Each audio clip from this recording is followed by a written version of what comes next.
Hi, everyone. My name is Rabia Ismail, and I manage communications for the Aspen Institute Forum for Community Solutions. At the Forum for Community Solutions, we really value and work on collaborative-based community efforts that build the power and influence of those with the least access to opportunity. Right now, during this unprecedented time, our core values of equity and justice are important and resonate now more than ever.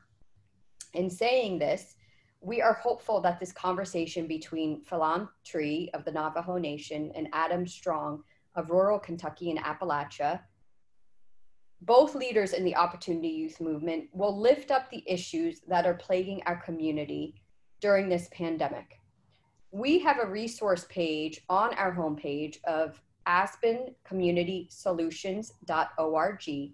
So after this conversation, if you have any questions or if you have any need for resources, please visit that site. And now I turn it over to Jamil Alexander, Senior Fellow of the Forum for Community Solutions, who will be facilitating this conversation. Thank you, Ravia. Hello, everybody. Again, my name is Jamil Alexander, but before we kind of get started, I would actually like to make sure I pay homage and turn it over to Philan to kind of open us, ground us in this moment. Thank you. Oh, thank you, Jamil. Yeah, it's also Shay Philan and Shay Kia Ani Nashla, Tapa Habashish Chin, Aro, Ashiha Ada Shache, Tora Chitney Dashnala. Late Talani, Tonaheli, Talani Lekolia Higi, Easy at Dent Nashako, Kentanadik Eshta, Donashnish. Aro the COVID-19 pandemic, Yayestia got the Hastui Ade. Pennsylvania, Jamil Alexander, he's from Pennsylvania, though Adam Strong in Lake, Kentucky, rural Kentucky, they auto here Aspen Institute for putting this together for us so we can share some of the views, the struggles, and the uplifting of our communities and what we're coming through during this time. And thank you everybody for listening and joining us in whichever way possible you can today. Thank you so much, Philan. We really appreciate you. So before we get started, I actually want to make sure we kind of do a quick, brief intro, whether it be Adam or even Philan. Of course, people, you know who I am. We are co-founders of the National Council of Young Leaders, Opportunity Youth United. But at the same time, I'm honored and very privileged to kind of serve with Adam and Philan in this OI movement. And again, thank you, Aspen Institute, for this opportunity to share and uplift best practices. So Adam, Philan, either one of you want to kind of kick off with a quick bio? I know you all can speak for yourself. Thanks again. Sure, Jamil, I can just go ahead and start and jump in. My name is Philan Tree. I'm from Talani Lake area on the Navajo Reservation. That's where my maternal side is from. Currently, I'm in Flagstaff for work reasons and everything else going on. And the community I come is very remote, very rural. Just to give you a little bit of a background, we have about maybe 27,000 square miles of tribal reservation and about 360,000 registered tribal members. So that's just to throw in a few numbers out there to get an understanding of where I'm coming from. By land base, we are one of the bigger tribes, but by population size, we're not the biggest tribe. And there's a lot of other tribes in the country way smaller than us, some of them 500 or less tribal members. So when we're talking about these pandemics, we're gonna get a little bit into more depth and detail about what that means and what those numbers and why they're so important in talking about a pandemic. And where I come from, a lot of the headlines have been in the media about, you know, the lack of running water, the lack of electricity, the lack of knowledge and sharing the symptoms of the virus. A lot of that comes with the language barriers. So in our discussion today, I hope that people will take away a lot of similarities between communities, as well as an overall outlook view of why people are really struggling in tribal and rural communities, and what that means into our everyday lives, because it's not always talked about, it's not always shared, but we're trying to bring light to a lot of those aspects today. Thank you, Philan. Adam? Thanks so much for this opportunity to be here in conversation with all of you, especially since we've been working together now for almost a decade. So my name is Adam Schrock. I'm from Southeastern Kentucky, specifically Jackson, Kentucky, a small Appalachian community, town of about 2,000, very rural. In my community, you know, it's definitely part of coal country back when the coal industry was kind of up and running. Obviously, right now, my community, like a lot of other rural communities that was focused on resource-based, you know, economy and stuff like that, we're in transition. So a lot of people are, you know, in transition, things of that nature. But from a small rural community, as Jamil said, I am a co-founder of Opportunity Youth United, along with everyone else, National Council of Young Leaders. I currently work here in DC. Over this long journey, you know, I've been, you know, kind of following after, you know, policy solutions, right? You know, how do you look towards legislative wins, right? How do you increase opportunities and decrease poverty in America? So that's kind of where I'm at right now, and I've transitioned, you know, here, and you know, although I, you know, still live and work here in DC, I'm deeply connected to my home back in Kentucky, and you know, I still write op-eds and things of that nature, deeply invested. And you know, some of the things, as Philan was saying, in terms of rural and tribal communities, they're all kind of different and yet similar in some of the same ways. I know in rural Kentucky, we also struggle with, you know, public transportation. Sometimes we do have water issues. High-speed internet is not always available in certain communities. So that's really hard and presents different barriers. But that's a little bit about myself and my community. Yeah, and I appreciate that, because I almost feel like you and Philan, just to kind of, you started giving it a little bit, but as far as Opportunity Youth, and I know even with this audience, some people may know, but some people may not know, like how you talk about that decade and even us growing together, whether it be rural or tribal, Philan, like what has your role been in particular as far as the OY movement as a co-founder? Any one of you can take that answer, please. I know for myself, I guess, broaden it out and give it a little bit of background just about Opportunity Youth. So Opportunity Youth, what does that mean? So that's kind of the new term for disconnected youth, right? So we often define as young people who currently represent opportunity to our country, as well as are looking for an opportunity. Technically, generally, they are defined as young people between the age of 16 and 24 who are not in school and they're not working. And just to kind of give you an idea of how big that issue is, there is approximately 4.5 million opportunity youth. So that's young people that are not in school and they are not in working. Can I put, look, I feel like the energy is there. I'm going to put a pin right in that, only because that was before COVID hit, but we're going to come back to that. Much respect. Go ahead, Brother Adam, go ahead. No, that is so good. So that's just a little bit about Opportunity Youth, and I guess just about kind of my role in the movement and things of that nature. So in the OY movement, I've often been, you know, as with everyone else, you know, here on this panel, in conversations with CEOs, legislators, policymakers on the Hill, different collaboratives, organizations, and really talking about the different potential for Opportunity Youth, as well as, you know, some of the solutions, right? Like, you know, how do you, you know, build those individuals into your workforce, right? And build your business and things of that nature, and build opportunity. So I've been a part of those conversations, really just uplifting the role side of things, right? And I've been doing that for, you know, a number of years. That's really kind of how I see myself in the movement. Also, I've been really focused on kind of the systemic part, right? Helping on the organizational part. You know, there's a lot of different ways that you can be an advocate. There's a lot of different ways you can serve in a movement. And, you know, sometimes there's a lot of logistics. There's a lot of stuff behind the scenes, the paperwork stuff. And I really help to, you know, set that up and, you know, support everyone else so they can, you know, we have boots on the ground, as well as people meeting in offices and really pushing the legislative front to all that we do. So that's a little bit about. how it may Oh, affect your wow. neighbor. One, I want to say powerful because Adam, you have always been in the lab, and we'll talk about the op-ed that you penned earlier, because I tell people all the time, you know, they call the paper work because you have to work the paper, and you've always been adamant and nice with them fingers as well. So thank you. Philan, would you kind of like share as far as, you know, your experience and your role you played within the OI movement as well? Thank you. Right. So the Opportunity Youth Movement, like you mentioned earlier during our intro, I'm one of the co-founding members of the National Council of Young Leaders. And what that means is that when we were first started, you know, we came from everywhere across the country, you know, about 20 of us, and we're rural, tribal, urban, you know, just, you know, Black, Hispanic, Native American, Asian, just everybody that you could think of that's you've encountered in this country. We're made up on this council.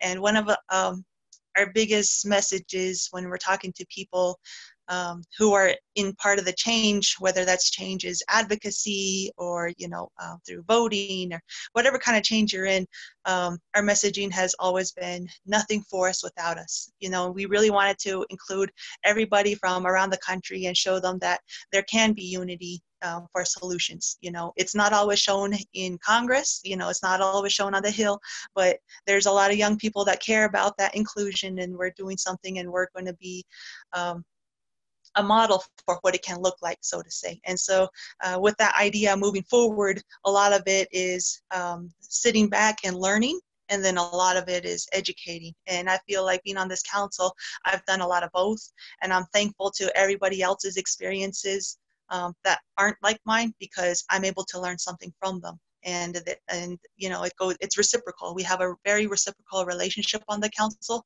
and we take that back to our communities. You know, sometimes we got to sit back and learn, and sometimes we got to step up and teach and show people.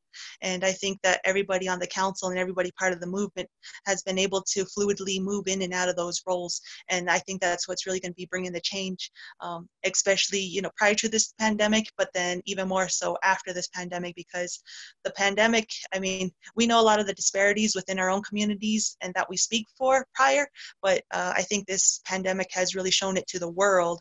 So it's not just like us sitting back in an office or in a conference room talking about our issues amongst each other. It's now, it's running the headlines across the country, and then the world stepping up and paying attention and seeing what's really going on with a lot of the vulnerable populations, including the opportunity youth in this country. And so that's what we're really proud of. We're proud of being that voice of nothing for us without us. Oh, Philan, thank you. You make me want to bring a little bit of Brother JLA, man, physics to everything you said. So y'all gotta let me be myself. Thank you, P. As we kind of transition, I want to make sure we kind of give a little detail, and thank you for bringing us right back to this pandemic and guiding us through this as well, Adam and Philan. Philan, you was talking about, and you kind of gave us a little preview to it, and I want to kind of make sure we go back to Adam as far as that reconnection youth campaign, that op-ed when, you know, the first stimulus first came out, and all the disparity that Philan would talk about, the young people and even people of color and just people that was proportionally already not a part of the conversation were literally left out as well. And I want to thank you, and even the relationship with Spark Action and Reconnection campaign to push it, as far as like, why did you feel so strongly about it, but at the same time, like what was the motivation behind it? I know we know each other, but I think the world needs to understand and know as well. And thank you. Yeah, thanks so much. So really why I pinned this op-ed is because my community, right? When I think back to my community and my background, where I come from a very, some people would say low income. I'm just going to say we were poor. I come from a very poor family, single parent household, doing everything they can, to support and things of that nature. But in my community, when you think about disproportionately affecting different people and different communities and things of that nature, in Southeastern Kentucky, in District 5, almost 1 in 4 young people are opportunity youth. Almost 1 in 4 young people between the ages 16 and 24. They're not in school and they're not working. And this is pre-COVID. This was before. This is an everyday. This has been a year struggles for decades, right? That's kind of been where the numbers have been since I've been tracking it, and it's a huge issue. And part of it is just the geography and having to deal with that. But, you know, there's there's not a lot of economic opportunities, and our young people are really struggling. And, you know, obviously it's a lot of people jump in those secondary economies, right? Doing what they can do to make money and support their families. But a lot of people out there back home is struggling. So I'm definitely passionate about that. And really that drives a lot of, you know, why I work on these things, right? Why I look at these things. And you know, once this COVID hit, you know, and unemployment started increasing dramatically, and you know, young people are disproportionately affected by COVID-related layoffs, right? Because a lot of it's in the service industry. So then, you know, I was thinking about my community who's already, you know, 1 in 4 is not in school and they're not working, and then even more layoffs. You know, I was just kind of really thinking about, you know, how can we as a country and as a community do better to support, you know, our young people, right? And there's a lot you can do on the federal level, and there's a lot you can do on the state level. And, you know, I wrote an op-ed and I uplifted 3 different legislative solutions, 3 different things that you could address those issues on the federal level, going after some of those, you know, federal dollars that can support, you know, economic growth and supporting, you know, jobs and different programs to support our young people, as well as, you know, giving, you know, kind of a shout out on the states, right? There's a lot they can do, you know, getting together on workforce boards and stuff. So that's a little bit, I guess, why I wrote the op-ed. Shoot, if you want to be real with you, I almost feel like look, I feel like this we around family, even the audience, and understand, like, you really popped off on that one, bro, and it was articulated well. I mean, I appreciate you. And so that's everything since COVID, and I appreciate the fact that even Philan, people don't even know, the young leaders within the Aspen Institute Forum for Community Solution, we were meeting on a bi-weekly basis. And the fact that even during this trying time, Philan, I want to thank you for encouraging us. And as much as, you know, you talked about the tribal and the native, I want to actually bring that conversation to this just a little bit, because you was literally talking about how, whether it be the sky being the limit, and even the Earth Day being every day, and even the consciousness of food sovereignty, and you making that correlation. Philan, I would love to just kind of you know, share. You, I always called you, you know, wise beyond your years. Just kind of share as far as like what's going on, and just bring us back to reality, Queen. Much respect. So what's been really going on, I think early on, some of the headlines through this pandemic, some of the first headlines that were started to run was this pandemic could wipe out tribes. And I think that was an eye-opener, not just to us ourselves, but to a lot of people around the world, because we've been seeing a huge response of support and love from around the world. But I mean, it's one thing to be like disproportionately discriminated against through a lot of these systems, whether it's the criminal justice system, education, or any other system you put in place. But when you're reading that headline about yourself, that you or your fellow tribal members or another tribe, you know, across the country is living in this pandemic basically on the brink of extinction. And that's a lot of it is caused by a lot of the repression, a lot of the systems in place that haven't been fixed. It's really eye-opening. And I think for everybody around the world, I think their first reaction to that was, oh man, there's still indigenous tribes in the United States. You know, like a lot of people didn't realize we were still here in the 21st century. And then from there, it was like, we got to do something so they don't go extinct, was their second reaction. So you get like these confounding emotions of you're there, but you're not there yet. So you're going to still fight. And for back at home, you know, we see a lot of the poverty headlines being run a lot, you know, well, they're without running water, they're without electricity, they're without jobs, they're without education, and the list goes on. And for us, for tribal communities, for years, we've been number one in this country in not such a good way. And when I say number one, we're like number one with the highest suicide rates. We're number one with the highest substance abuse rates. We're number one with highest death by police brutality, you know, it just like all these things that happen to us. And you know, it's tiring being number one. We could pass that off on somebody else, but we're still here, you know, and that's the thing. You know, we have a pandemic facing us. It's a unknown disease brought by somebody else outside of our country, so it's not new to us. This has happened to tribes in the past with smallpox. But so we're here we are again, and back at home, it's really made us reflect on ourselves as far as how much we've lost as a culture in terms of, you know, if our elders get sick and pass away from this virus, that means our language can go extinct. Okay, a lot of the ways that we've been able to provide for ourselves in the past are starting to be revitalized and rejuvenated.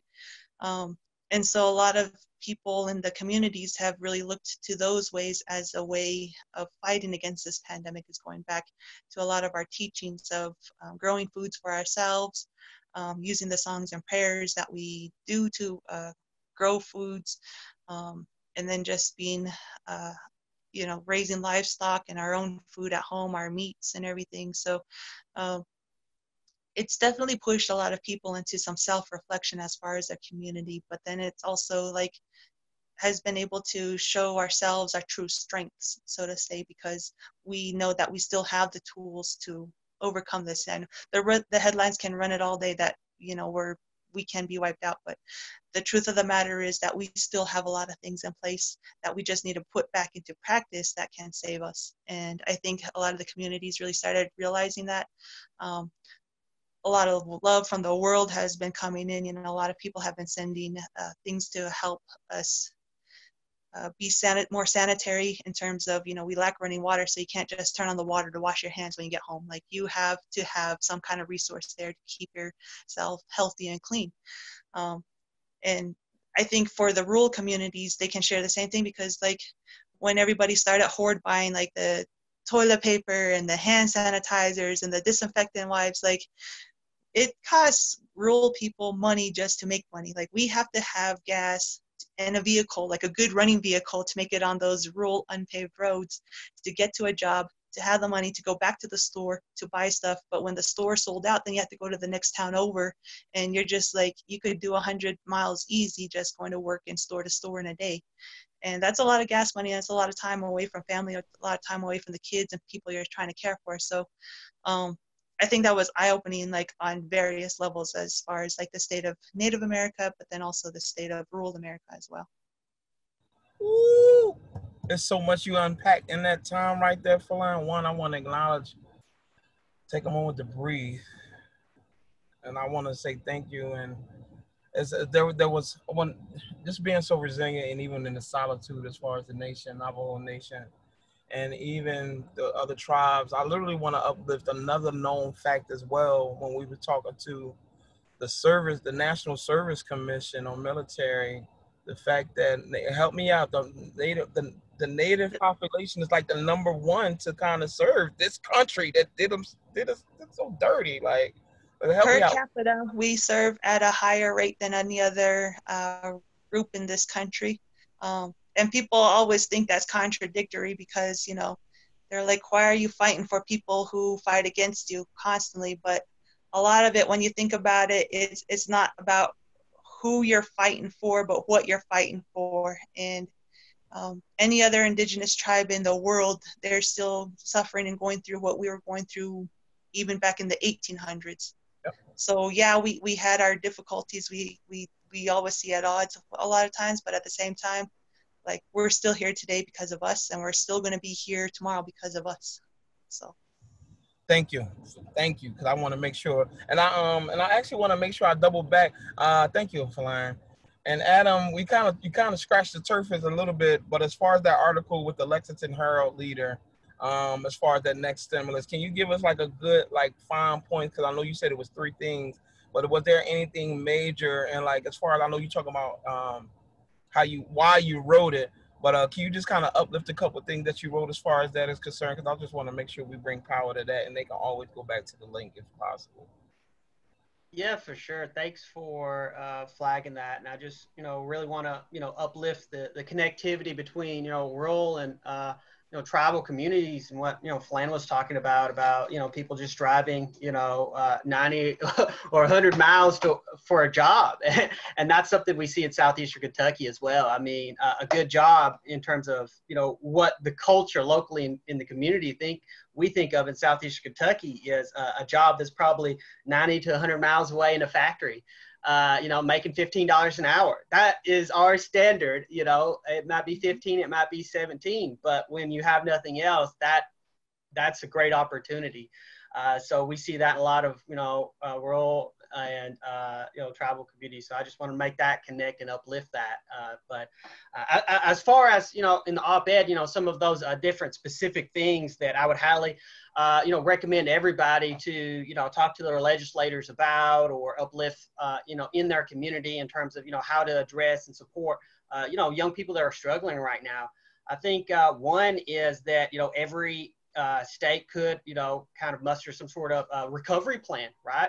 And there's each community has a local workforce boards, right? And kind of bridging those conversations about, what's going to be the plan? How are we going to, support these young people? How can we break down silos, right? How can we increase communications across all these different opportunities, right? We know, these young people are going to use these different services, right? So there's a lot of different collaborations that can happen within a state, within a community. Again, local workforce boards, I think those are really key. I think each state should have some level of recovery plans as it relates to their young people, as it relates to opportunity youth.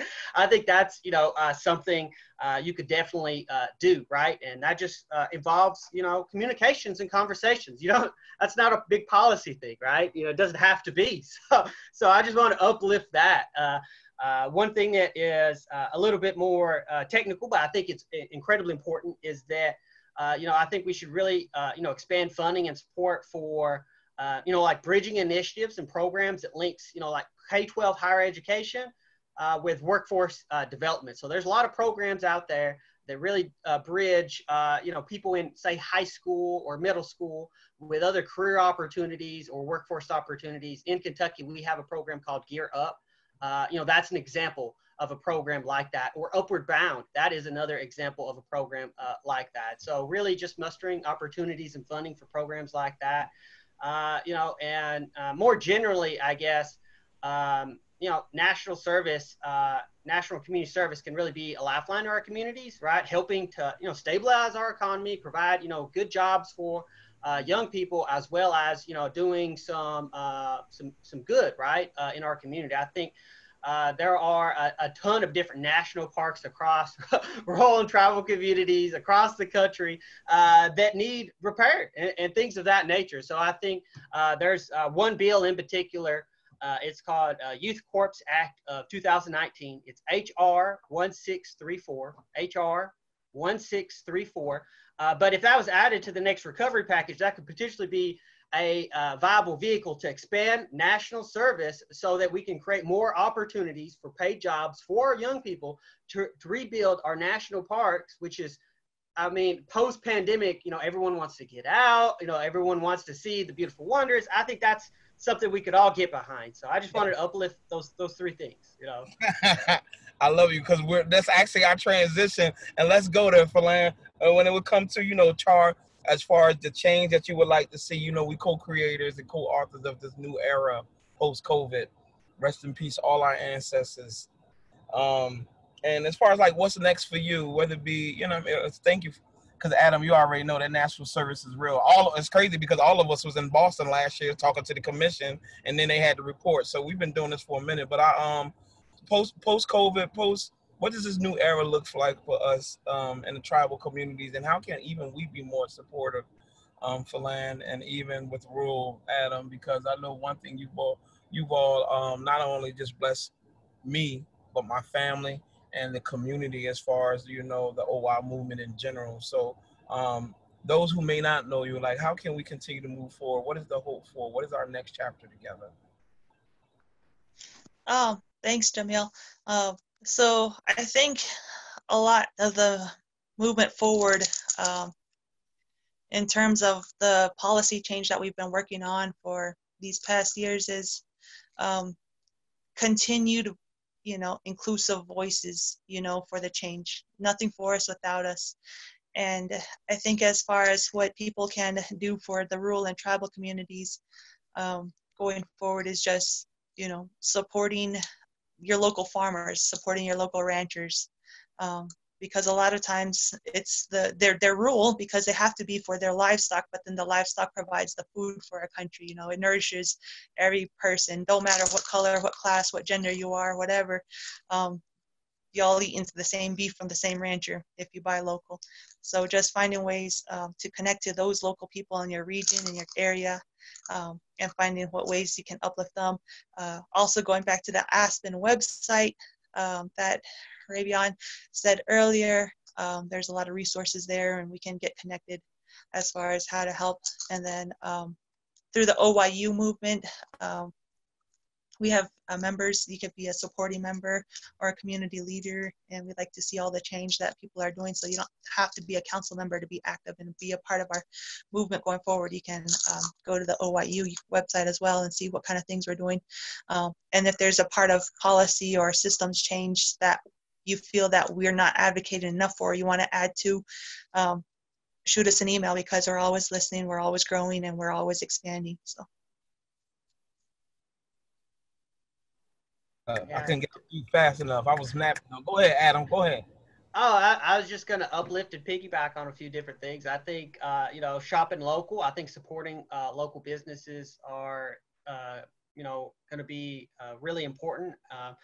So my hopes for the future is that, we become better brothers and sisters, and we're a little bit more thoughtful about our community and everybody that's in it. And we really think about, how we can, organize and structure a community where everyone can succeed and they have what they need. So I think that there's a lot of different things that we can do on that front. So some of my hopes is that we think more local and just strengthen our communications. Right, let's get out of our silos and kind of move forward. And that's kind of my hopes, is that we're just kind of stronger as a community after this. You know what? And I'm gonna close it with this, and I appreciate you both. Mother Teresa, one of my favorite quotes. I actually said this at the rally the other day. I can't do what you can do. You can't do what I can do. But together we can do great things. And I appreciate these past couple years, even as we level up and become trainer of trainers with the even younger generation. We've always tried to be what we wanted as far as positive role model when it comes to practices and advocacy. So I want to make sure I acknowledge Aspen Institute and even my sister supervisor when it comes to Monique and Steve Patrick, because since day one, Forum for Community Solutions has always kept the young people at heart, and having NCYL, OYU as founder members, co-authors in this movement together. And it's an honor to kind of be in a career. And thank you for Rabia for having us. Peace, love, and blessings.